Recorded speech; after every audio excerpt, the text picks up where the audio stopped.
everyone, it's Rachel and Danny from SoundPrism Wellbeing. We are starting a new segment which I've been really looking forward to.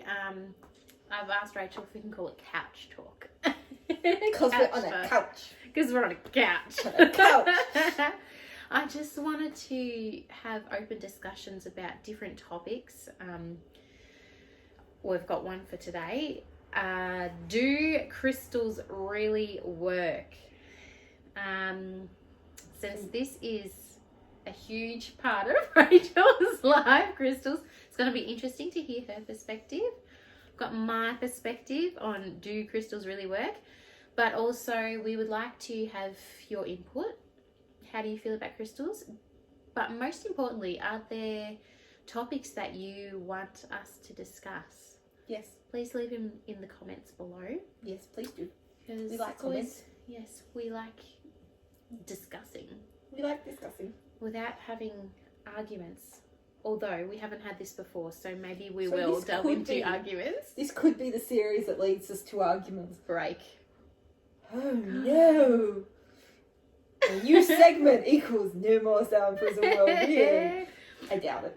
Yeah, I know. We're very open about Most things. Most things. Yeah.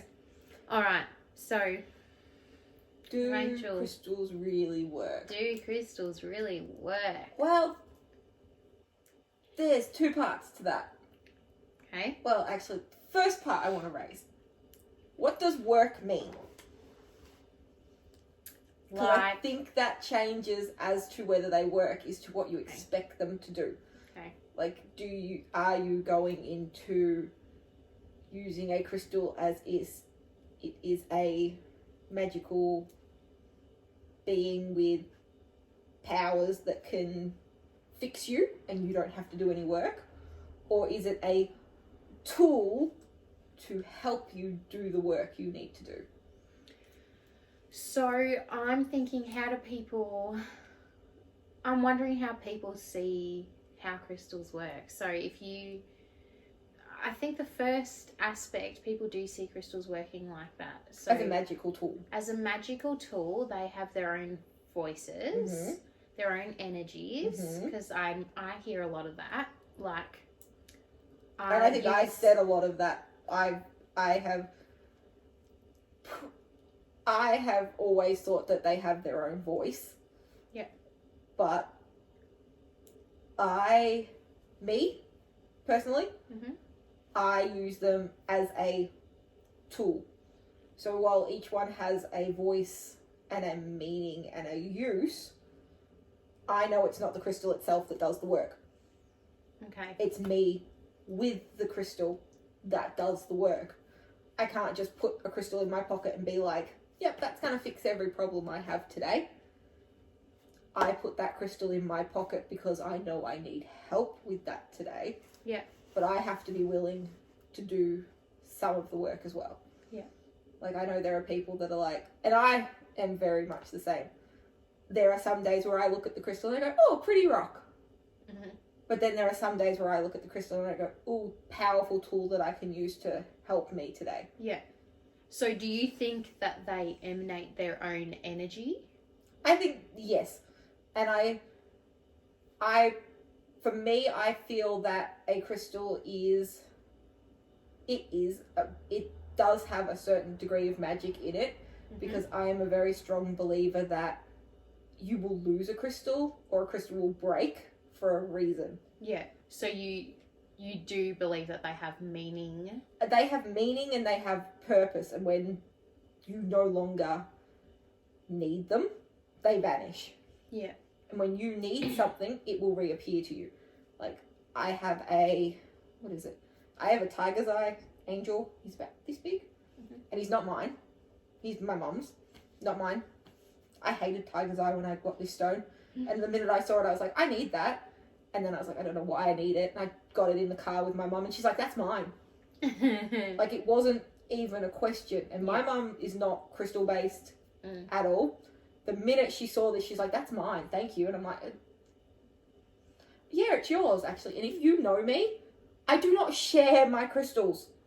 I will buy you your own. Yeah. But I do not share my crystals. Yes, you will. Don't touch my crystals. They're mine. So for somebody to be able to take something that I've personally bought for my collection, that was never meant for me. But then my mum went and put it in with my crystals. And then I walked into my crystal room and it's lying on the floor. He snapped his wings straight in half. Like there's now a missing chunk of its wing because my mum needed that.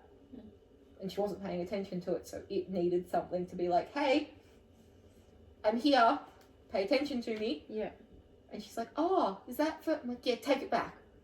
Because it's not meant to be in my collection because it's not mine, it's yours, so take it with you as you go. Yeah. So I'm a firm believer that they have their own spirit that lives with them. Yeah. And then it does what it needs to do. Okay. And then when it's done, and you've learned what you needed to learn, or you've done what you needed to do, it leaves. So you said there were two aspects. So you had two aspects for crystals. Are they magic or are they a tool? Okay, so those were your... Sorry, you are... They do have You kind of have both. I have both. It depends on whether you think that the crystal itself is going to solve your problems. Yeah. Because there are quite a few people who buy crystals going, that's going to heal all my problems and I don't have to do anything. Yeah. They do have an energy. They are a magical force. But you also have to still be willing to do the work. They're not going to fix everything. Yeah. It's not like, hey, look, here's this rock. It's going to magically make you more confident. Yeah. But you can give me that rock and go, this is a rock for confidence. If you carry it with you, it's going to help you feel more confident. Thank you. I have a rock here. It's going to make me feel more confident. I'm going to put that in my pocket. And when I feel out of sorts or I feel like I'm doubting myself, I'm going to remember that somebody gave me a stone or I found that stone and that stone is for confidence. I feel more confident now. So how do you feel then when you're giving particular stones to people? So, I like that this is coming from her because she's got a lot of stones that I've gifted her. A lot. A lot. A lot. I also I gifted them to your children and I gifted them to other children as well. When I gift a crystal, I gift it because, well, normally I've gifted it for the reason, for like its purpose and what it stands for. But I'm also really fussy with what I gift. Like, if you go into a store and there's tumble stones, they're like in a little box like this, and like the idea of a tumble stone is you pick up the stone and that's the stone that you've got. I am probably the most annoying person in a shop, especially with tumble stones, because I will go through it and go, nope, doesn't feel right, nope, doesn't feel right. There it is, that's the one I want.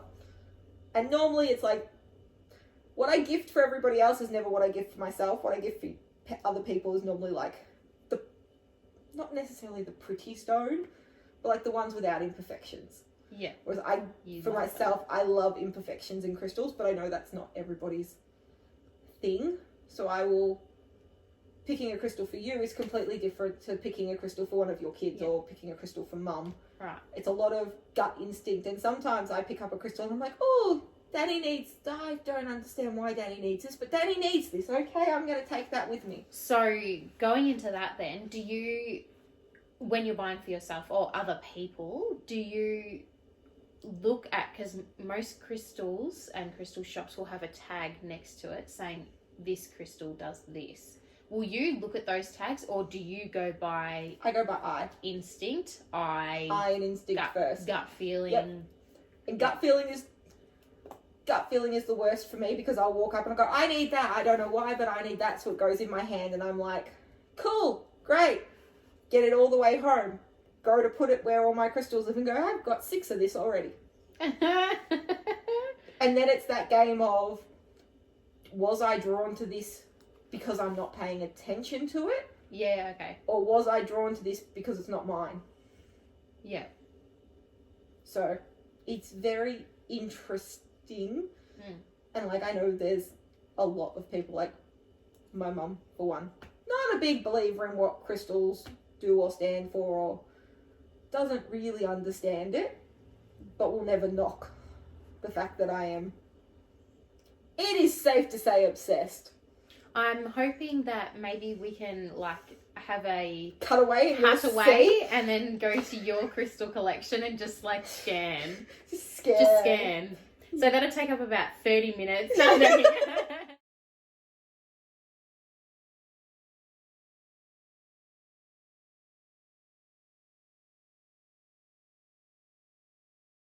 And then we're back again. And then we're back again and you can see what I'm talking about. Yeah. There's a lot. I do. And it's funny because there are some days where I look at my collection, like at the moment, there is a disconnect between me and those stones. Mm-hmm. Because I'm looking at them going, do I really still want or need or even like them all? But that's because I am feeling a disconnect with a lot of stuff at the moment. Yes. So there's a lot of like issues arising, and when that happens, you tend to step away from the things that you can't lie to.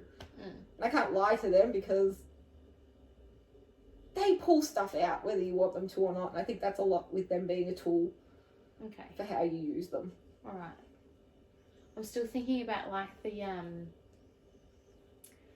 I'm interested in how they initially got their properties. Tiger's Eye, that's for grounding. Amethyst, that's for connecting with your higher self. I'm really interested in how that all came about, like at the very, who came up with that? So am I, especially when you find out that they're like discovering more crystals and they're getting new properties. That and intrigues me as well. Like, how does that? Who decides? Yeah, and I think that's where it must. Like, my theory of the only way that technically I can make sense of a new crystal and a new crystal getting properties is that, like, it's like whoever's discovering it is going, when I see this, I feel this. And then giving it to somebody else and going, now what do you feel about this? Like, that to me would be the only way you could make something make sense in that sort. Because, like, how?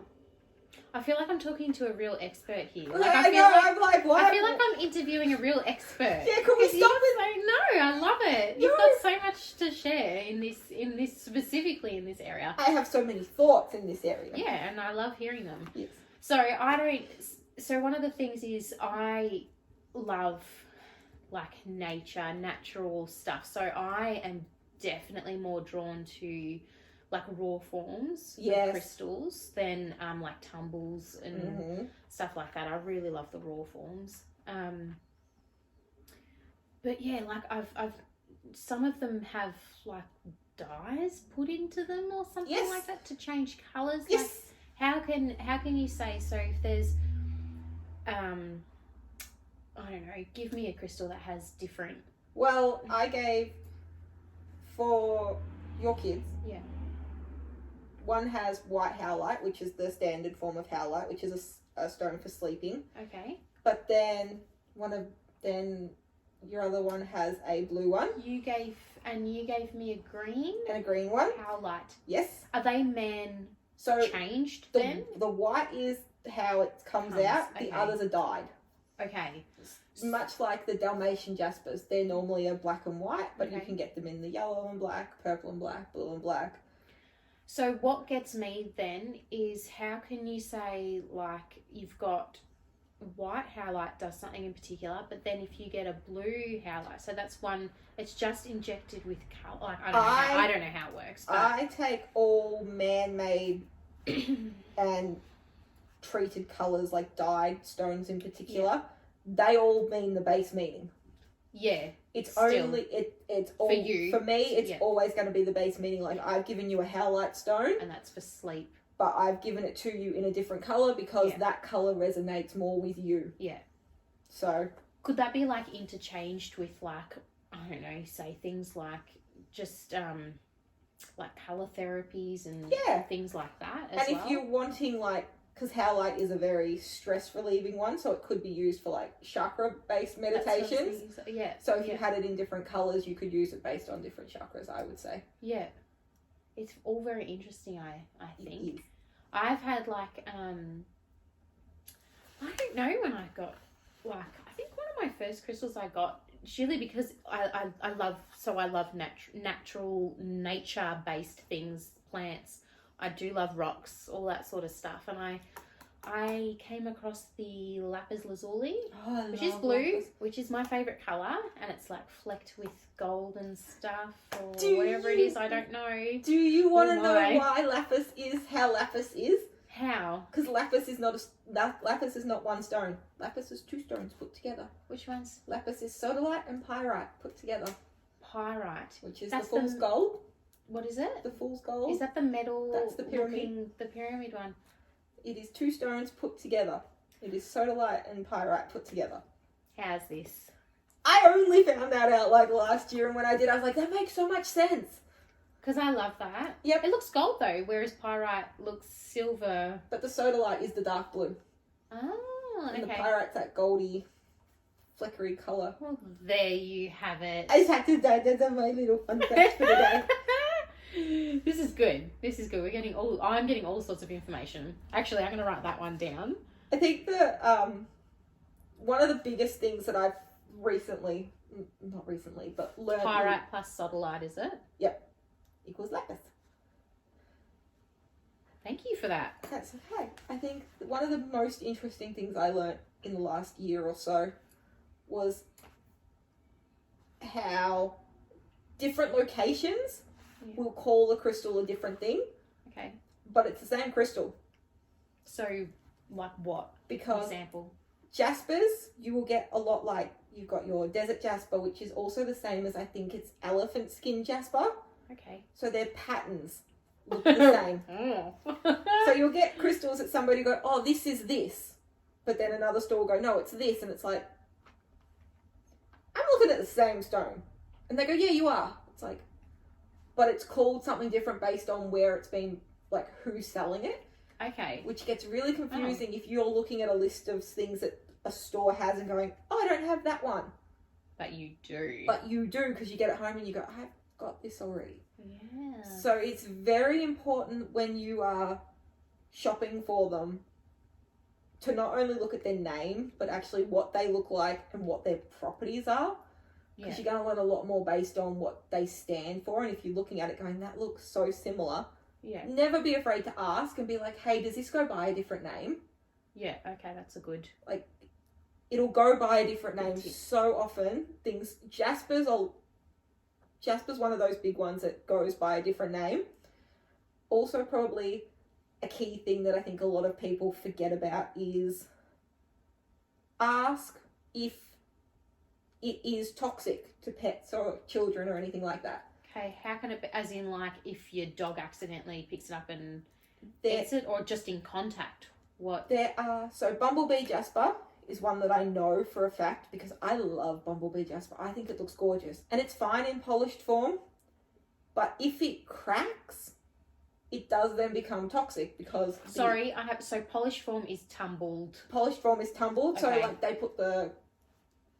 Like, do they coat it or what happens? I don't know whether... I always thought they were coated, but then I've watched a lot of rock tumbling videos, and I don't know whether when they're being tumbled, because they go through that process of like the grit taking off all the excess residue. Yeah. I think that gets rid of a lot of it. Yeah. But there are certain stones that you can't put them in contact with water because then it contaminates the water. Yeah. So there's a lot of ones where... And ruins the stone as well. And ruins the stone. Like selenite. Never put selenite in water. It dissolves. But yeah, bumblebee jasper, one that once it breaks, don't keep it. Just piff it. Away from kids, away from animals. Not one for them. The kids in my life that go into my crystal room, they know what that stone looks like, and that is an off-limits stone. We don't touch that. Because even though it's polished, they're being taught that's not a stone for you until you're older. Yeah. So what happens? It is, so when it breaks, like all the raw form is toxic to children and animals. So like just breathing it? Just like or touch. hand to contact is not supposedly good for kids, based on what I've heard and what I've been told. So I go off that as that's not a stone where I want the kids. That's bumblebee. Bumblebee jasper. which is annoying because, like, when you've got kids that like Transformers, Yes, and you hear Bumblebee Jasper, you want Bumblebee Jasper for a kid. And it's gorgeous. It's a bright yellow stone. It's absolutely stunning, but not one that I would put in a kid's collection. Yeah. Same as, is it, I can't even think of what it is. It's not malachite because that's the nice green stone that costs you a fortune.